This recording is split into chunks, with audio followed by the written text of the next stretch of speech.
नमस्कार दोस्तों, स्वागत है आप सभी का यूपीएससी उत्कर्ष में। मेरा नाम है पूजा द्विवेदी। आपको क्या ऐसा लगता है कि ये समय अब राजा रानी का नहीं रहा? अगर आपको ऐसा लगता है तो आप एक एंटी मोनर्किस्ट हैं। एंटी मोनर्की का मतलब होता है कि एक ऐसे ग्रुप ऑफ पीपल जो इस आइडियोलॉजी को सपोर्ट करते हैं कि अब का समय ऐसा नहीं है कि किसी भी देश का हेड एक राजा या एक रानी हो। ये डेमोक्रेसी का ज़माना है और इसी डेमोक्रेसी को शो करने के लिए ऑस्ट्रेलिया में हाल ही में जब किंग चार्ल्स, जो कि मोनर्क हैं, ब्रिटेन के हैं, वैसे तो अगर देखा जाए तो ये कनाडा के भी हेड ऑफ स्टेट है, ऑस्ट्रेलिया और न्यूजीलैंड के भी हेड ऑफ स्टेट हैं। यहाँ पे उन्होंने जैसे ही विज़िट करने की कोशिश की, विज़िट भी इनका गया अच्छा, बट बहुत सारे लोगों ने इनके प्रेजेंस के खिलाफ बहुत आवाज़ें उठाई। रीज़न क्या था कि अब ऐसा टाइम है ही नहीं कि हम एक हेड ऑफ स्टेट को एक राजा के रूप में देखें। हमें यहाँ पे इंश्योर करना होगा कि प्रधानमंत्री को एक्चुअल हेड ऑफ स्टेट बताया जाए। हालांकि ऑस्ट्रेलिया में प्रधानमंत्री हैं, बट उनके हेड ऑफ स्टेट जैसे हमारे प्रेसिडेंट हैं, इनके head of state by birth एक कोई व्यक्ति हो सकते हैं। ये किंग भी हो सकते, क्वीन भी हो सकती है। तो इन्होंने डिसाइड किया है सबने मिलके पहले से कि सबने मतलब ऑस्ट्रेलिया, न्यूजीलैंड और कनाडा ने मिलकर डिसाइड किया कि इनके हेड ऑफ स्टेट कौन रहेंगे। जो ब्रिटेन के राजा या रानी रहेगी वो इनके हेड ऑफ स्टेट रहेंगे। तो ये सारी, जैसे ऑस्ट्रेलिया है, ये भी क्या है, कॉन्स्टिट्यूशनल मोनर्की है, इनका कॉन्स्टिट्यूशन है, पर ये मोनार्क को मानते हैं। तो किस प्रकार से ये विवादास्पद हाल में ही रहा जब ब्रिटेन के राजा चार्ल्स, किंग चार्ल्स, इन्होंने विजिट किया था, और किस प्रकार से एंटी मोनर्किस्ट अब आगे आ रहे हैं। राजा चार्ल्स तृतीय की ऑस्ट्रेलियाई यात्रा ने देश के ब्रिटिश राजतंत्र में से संवैधानिक संबंध समाप्त करने पर बहस को छोड़ दिया। और ये पहली बार नहीं है, ऑस्ट्रेलिया में बहुत लंबे समय से, इनफैक्ट 1980 से ये बात चल रही है कि अब इनके पास कोई राजा या रानी नहीं होनी चाहिए। तो जैसे कि आप देख सकते हैं, ऑस्ट्रेलिया एक सदर्न हेमिस्फीयर में पूरी तरह से तो नहीं, हाँ पूरी तरह से सदर्न हेमिस्फीयर में, ट्रॉपिक ऑफ कैप्रिकॉर्न से पास करती है, पूरी तरह से सदर्न हेमिस्फीयर में स्थित एक आइलैंड कंट्री है। आइलैंड कंट्री का मतलब क्या है? ये द्वीपीय भी है और एक देश भी है, और ये one of the most important Nations in the world है। और ऑस्ट्रेलिया में अलग अलग क्षेत्र हैं जो कि डिवाइडेड है। फॉर एग्जांपल यहाँ आप देख रहे होंगे, ये ट्रॉपिक ऑफ कैंसर पास करी ऑलमोस्ट फ्रॉम द मिडिल, ठीक है। यहाँ पे डार्विन एक बहुत इंपॉर्टेंट रीजन है इसका, कैनबरा ये कैपिटल है, सिडनी यहाँ पे है, मेलबर्न यहाँ पे है। बहुत सारे लोगों को लगता है सिडनी या मेलबर्न इसका कैपिटल है, हालांकि नहीं, इसका जो कैपिटल है वो कैनबरा है। इसके अलावा यहाँ पे ब्रिस्बेन है, ब्रिस्बेन भी बहुत इंपॉर्टेंट सिटी है। ज़्यादातर देख रहे होंगे आप सिटी जो इंपॉर्टेंट है वो कोस्टल एरियाज में स्थित है, क्योंकि मोस्ट ऑफ द रीजन जो ऑस्ट्रेलिया का है ना, ये डेजर्ट रीजन है। इसके अलावा यहाँ पे आपको पर्थ मिल जाएगा, अगेन ये बहुत इंपॉर्टेंट कोस्टल सिटी है। ये एडिलेड है, डार्विन ऊपर है, ठीक है। इसके अलावा यहाँ पे रीजन्स जो डिवाइडेड है, ये वेस्टर्न ऑस्ट्रेलिया है, नॉर्दर्न टेरिटरी है, ये सदर्न ऑस्ट्रेलिया है, ये न्यू साउथ वेल्स है। तो न्यू साउथ वेल्स में ही आपको कैनबरा में दिखेगा। वेल्स इनफैक्ट ब्रिटेन का भी पार्ट है। यूके जो आपका ब्रिटेन पार्ट है वो एग्जैक्टली इंग्लैंड, वेल्स और स्कॉटलैंड से बना हुआ है, ठीक है। इसके बाद यहाँ पे न्यू वेल्स उसी की कैटेगरी में आता है। इसी वजह से आप बहुत सारे नाम जो ब्रिटेन में है, ब्रिटेन वाले रीजन्स में है, ऑस्ट्रेलिया में ऑलमोस्ट सिमिलर देखोगे, ठीक है। इसके अलावा यहाँ पे यह 70 वर्ष पहले महारानी एलिजाबेथ के बाद किसी ब्रिटिश सम्राट की पहली यात्रा रही है, ठीक है। हाल ही में ऑस्ट्रेलियाई के संसद भवन में उनके संबोधन को स्वदेशी सेनेटर लिडिया थोरपे के विरोध के कारण बाधित कर दिया गया था। इन्होंने घोषणा की थी कि आप हमारे राजा नहीं हैं, you are not our king, और स्वदेशी लोगों की भूमि वापस की मांग की। स्वदेशी लोगों की भूमि से क्या मतलब है? देखो, पहली बात तो ऑस्ट्रेलिया के बारे में आपको ये जानना ज़रूरी है, ऑस्ट्रेलिया एक ऐसा देश बना जहाँ पे तड़ी पार किए गए लोगों को हस्तांतरित किया गया था। निस्तारण मतलब इनको हस्तांतरित मतलब इनको बेसिकली भेजा गया था। यूरोपियन और नॉर्थ अमेरिकन कंट्रीज़ में जो भी क्रिमिनल्स हुआ करते थे, जो भी अपराधी होते थे, उनको सज़ा के तौर पर ऑस्ट्रेलिया भेजा जाता था।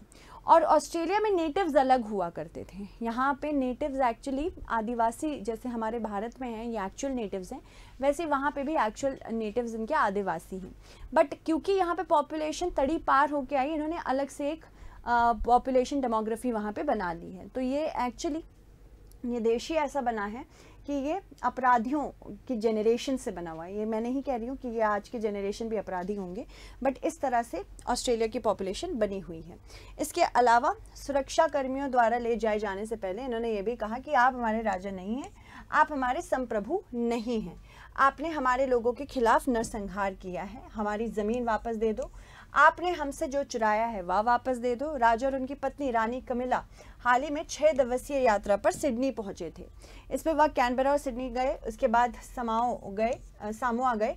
साथ ही साथ इस साल राष्ट्रमंडल शासन अध्यक्षों की बैठक होने वाली है। यहाँ राजा वैश्विक नेताओं से मिलेंगे और जलवायु परिवर्तन पर चर्चा भी करेंगे। उन्होंने चर्चा की भी। अब अगर हम बात करें किंग चार्ल्स कहाँ के सॉवरेन है, देखो अगर बात करें भारत के सॉवरेन कहीं से नहीं है, ठीक है, बट भारत क्या है, भारत एक कॉमनवेल्थ देश है। यानी कि कॉमनवेल्थ बेसिकली कौन सी कंट्रीज होती हैं, कॉमनवेल्थ वो कंट्रीज होती हैं जो पहले ब्रिटिश शासन में थीं और बस फ्रेंडली रिलेशंस बनाने के लिए, मित्रता वाले संबंध बनाने के लिए हम इनके साथ रहते हैं। तो उस हिसाब से अगर हम देखें तो किंग चार्ल्स सॉवरेन कहाँ के हैं, ऑस्ट्रेलिया के सॉवरेन हैं, ठीक है, कनाडा के सॉवरेन हैं और न्यूजीलैंड के सॉवरेन हैं। बाकी ज़्यादातर जगहों में इधर यूरोपियन कंट्रीज़ की भी सॉवरेन है। बाकी ज़्यादातर जगहों जो डार्क में आपको दिख रही है ना, ये कॉमनवेल्थ है, यानी कि ये सब पहले ब्रिटिश शासन के अंतर्गत आया करती थी। अब ब्रिटिश शासन के अंतर्गत भले ही नहीं है, पर ये अच्छे संबंध ब्रिटेन से बनाना चाहती है, इसलिए कॉमनवेल्थ ग्रुप ऑफ कंट्रीज़ का पार्ट है। तो 15 कॉमनवेल्थ नेशंस कौन कौन से हैं, Solomon Islands, United Kingdom, Canada, Australia, New Zealand, Jamaica, Bahamas, Grenada, Papua New Guinea, Saint Lucia, Tuvalu, Saint Vincent, Grenadines, Belize, Antigua, Barbudas, Saint Kitts और Nevis. और बाकी कॉमनवेल्थ नेशंस मैंने आपको बताए थे कौन कौन से, भारत है, पाकिस्तान है, बांग्लादेश है। हमारे सॉवरेन कौन है, हमारे सॉवरेन तो प्रेसिडेंट है, ये इनडायरेक्टली इलेक्टेड है। हमारी राष्ट्रपति द्रौपदी मुर्मू जी हमारी सॉवरेन है, वो हेड ऑफ स्टेट हैं। प्रधानमंत्री कौन है, प्रधानमंत्री हेड ऑफ एग्जीक्यूटिव हैं, जो कार्य करते हैं वो एग्जीक्यूटिव्स होते हैं, तो हेड ऑफ एग्जीक्यूटिव प्रधानमंत्री है। सॉवरेन कौन है, इनडायरेक्टली इलेक्टेड प्रेसिडेंट है। 15 कंट्रीज में किंग हेड ऑफ स्टेट है, 5 कंट्रीज का खुद का मोनार्क है, यानी कि खुद के राजा या रानी है। 36 रिपब्लिक्स हैं, यानी कि ये ऐसे हेड ऑफ स्टेट रखती हैं जो इनडायरेक्टली या डायरेक्टली इलेक्टेड होते हैं। ऑस्ट्रेलिया राष्ट्रमंडल क्षेत्र का हिस्सा है जो 15 देशों के समूह में आता है, जहां राजा चार्ल्स तृतीय राष्ट्राध्यक्ष हैं। इनमें से कुछ देशों के संविधान और कानूनों में इस पद का स्पष्ट उल्लेख भी किया गया है। ऑस्ट्रेलिया के अलावा राष्ट्रमंडल क्षेत्र में इतनी सारी कंट्रीज हैं जिनका नाम मैंने आपको पहले ही बता दिया है। राष्ट्रमंडल क्षेत्र बड़े राष्ट्रमंडल से अलग होता है, जिसमें 36 गणराज्य हैं भारत सहित और 5 राजतंत्र शामिल हैं। यह क्षेत्र ब्रिटेन के औपनिवेशिक साम्राज्य के अंतिम अवशेषों का प्रतिनिधित्व करते हैं। यह एक ऐसा धागा है जो कि ब्रिटिश सम्राट को ब्रिटेन के बाहर लगभग 150 मिलियन लोगों से जोड़ता है। तो ये मित्रता के लिए है, ऐसा नहीं है कि हम उन्हीं की बात मानेंगे। इंडिया एक फ्रीडम वाली फ्रीड रिपब्लिक कंट्री है। इसके अलावा राष्ट्रमंडल क्षेत्रों में के अधिकांश निवासियों ने कभी भी ब्रिटेन के साथ सीधे संबंध का अनुभव नहीं किया है। 2021 में बारबेडोस तत्कालीन सम्राट महारानी एलिजाबेथ को राज्य प्रमुख के पद से हटाकर दुनिया का सबसे नया गणराज्य बना था, तो इसको आपको याद रखना होगा। कॉमनवेल्थ ऑफ नेशन किस प्रकार से फैला हुआ है, जैसे कि आप देख सकते हैं इस प्रकार से कॉमनवेल्थ कंट्रीज हैं। आगे बढ़ते हैं, नेक्स्ट देखते हैं। तो यहाँ पे मेंबरशिप टाइमलाइन दी गई है जो कि बहुत ज़्यादा इंपॉर्टेंट नहीं है from the perspective of understanding, तो इसको हम स्किप कर सकते हैं। इसके अलावा राष्ट्रमंडल क्या है, देखो 1926 से इंपीरियल सम्मेलन में ब्रिटेन और डोमिनियन इस बात पर सहमत हुए, वे सभी ब्रिटिश साम्राज्य के भीतर एक समुदाय के समान सदस्य हैं। वे सभी ब्रिटिश राज्य के राजा या रानी के प्रति निष्ठा रखते हैं, लेकिन यूनाइटेड किंगडम उन पर शासन नहीं करता है। इस समुदाय में ब्रिटिश राष्ट्रमंडल या सिर्फ राष्ट्रमंडल के नाम से इसको जाना जाता है। इसमें 56 स्वतंत्र एवं समान का एक स्वैच्छिक संघ है, यानी कि हम अपने आप को कॉमन प्लेटफॉर्म पे रखते हैं, हम किसी से नीचे नहीं हैं। राष्ट्रमंडल में शामिल होने वाले अंतिम देश गबों और टोगो थे, जो कि 2022 में शामिल हुए थे। स्थापना 1949 में लंदन घोषणा पत्र के बाद हुई थी और उसी साल भारत ने कॉमनवेल्थ कंट्री बनने का मेंबरशिप का दावा किया था। राष्ट्रमंडल की जड़ें ब्रिटिश साम्राज्य तक जाती हैं। सदस्य सरकारें विकास, लोकतंत्र और शांति जैसे साझा लक्ष्यों को प्राप्त करने की कोशिश करती हैं। ऑस्ट्रेलिया देखो मूल रूप से 1788 से लेकर 1901 के बीच ब्रिटिश दंडात्मक उपनिवेशों का एक समूह रहा है। इसका उद्देश्य कैदियों का पुनर्वास करना था। इस अवधि में ब्रिटिश बसाने वाले 2 शताब्दी तक चलाए गए हिंसक कब्जे का समापन हुआ, जो 60,000 से अधिक वर्षों से भूमि पर निवास कर रहे स्वदेशी आदिवासी आबादी पर नियंत्रण के लिए संघर्ष कर रहे हैं। यह प्रत्यक्ष एवं गुप्त विस्थापन अभियान द्वारा चिन्हित किया गया, जिसमें नरसंहार, जबरन विस्थापन और स्वदेशी निवासियों पर लगाए गए आत्मसात नीतियां भी शामिल थी। 1901 में 6 उपनिवेशों ने मिलकर ऑस्ट्रेलिया एक का राष्ट्रमंडल बनाया, जो साम्राज्य के भीतर एक स्वशासित प्रभुत्व बना।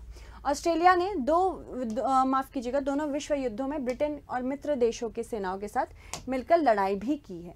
इसके अलावा ये क्वीन एलिजाबेथ है, जिनकी मृत्यु 2022 में ही हो गई थी, और अभी इनके बेटे किंग चार्ल्स III शासन कर रहे हैं। 1986 में आज़ादी मिली, लेकिन राजशाही बरकरार रही। ऑस्ट्रेलिया को 1986 में आज़ाद किया गया है, लेकिन वहाँ अभी भी संवैधानिक तौर पर राजशाही ही है। इसके अलावा ऑस्ट्रेलिया में ब्रिटिश राजा को औपचारिक रूप से देश का प्रमुख माना जाता है। 1999 को जनमत संग्रह में ऑस्ट्रेलियाई जनता ने ऑस्ट्रेलिया को ब्रिटिश साम्राज्य का डोमिनियन स्टेट बनाने के प्रस्ताव भी खारिज किया था। 1999 में ऑस्ट्रेलिया ने गणतंत्र में परिवर्तन होने के खिलाफ मतदान किया था। इसमें रानी और गवर्नर जनरल को राष्ट्रमंडल संसद के सदस्यों के 2/3 बहुमत द्वारा नियुक्त राष्ट्रपति द्वारा प्रतिस्थापित किया गया था। परिणाम को अब राजशाही को जारी रखने के लिए समर्थन व्यक्त करने के बजाय राष्ट्रपति की नियुक्ति की प्रक्रिया के खिलाफ वोट के रूप में समझा जाता है। इसी प्रकार से ऑस्ट्रेलिया एक असंवैधानिक राजतंत्र बना हुआ है। इसमें राजा राज्य का मुखिया है, जो एक प्रतीकात्मक पद है तथा जिसके पास कोई विधायी शक्ति वैसे नहीं है। ऑस्ट्रेलिया में राजा का प्रतिनिधित्व संघीय स्तर पर गवर्नर जनरल के माध्यम से होता है, और वर्तमान में सामथा मोस्टिन और प्रत्येक राजा का एक गवर्नर भी होता है। ये नियुक्तियां राजा द्वारा प्रधानमंत्री संबंधित प्रीमियर की सिफारिश से की जाती है। गवर्नर जनरल जो होते हैं राजा के नाम पर काम करते हैं और उसे संसद को चलाने एवं भंग करने का काम करते हैं। चुनाव के बाद मंत्रियों की नियुक्ति करने, संसद में पारित कानूनों को स्वीकृति देने, साथ ही साथ सशस्त्र बलों के कमांडर इन चीफ के रूप में ये कार्यरत रहते हैं। इसके अलावा राजा की यह यात्रा राजतंत्रवादियों जो कि यथास्थिति के पक्षधर हैं तथा गणतंत्रवादियों जो कि ऑस्ट्रेलिया द्वारा नियुक्त राष्ट्राध्यक्ष की वकालत करते हैं, उनके बीच में अंतर को भी उजागर करता है। दशकों से जारी है। 1983 में ऑस्ट्रेलियाई प्रधानमंत्री बॉब हॉक ने एक टीवी साक्षात्कार में ये भी बताया था कि एक गणतंत्र के रूप में ऑस्ट्रेलिया बेहतर होगा, लेकिन यह बहुत महत्वपूर्ण मामला है या नहीं उनको नहीं पता था।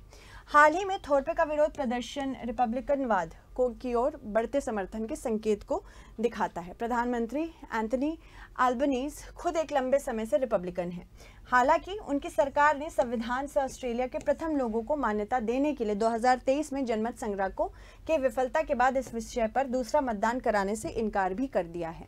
इसके अलावा इससे हम संबंधित एक प्रश्न देख सकते हैं। किस प्रकार से एक प्रश्न इस पे आ सकता है, देखो एक प्रश्न आ सकता है, राष्ट्रमंडल के मध्य सीमा समझौते के संदर्भ में निम्न कथनों पर आपको विचार करना है। ठीक है, राष्ट्रमंडल 56 स्वतंत्र एवं समान देशों का एक स्वैच्छिक संघ है।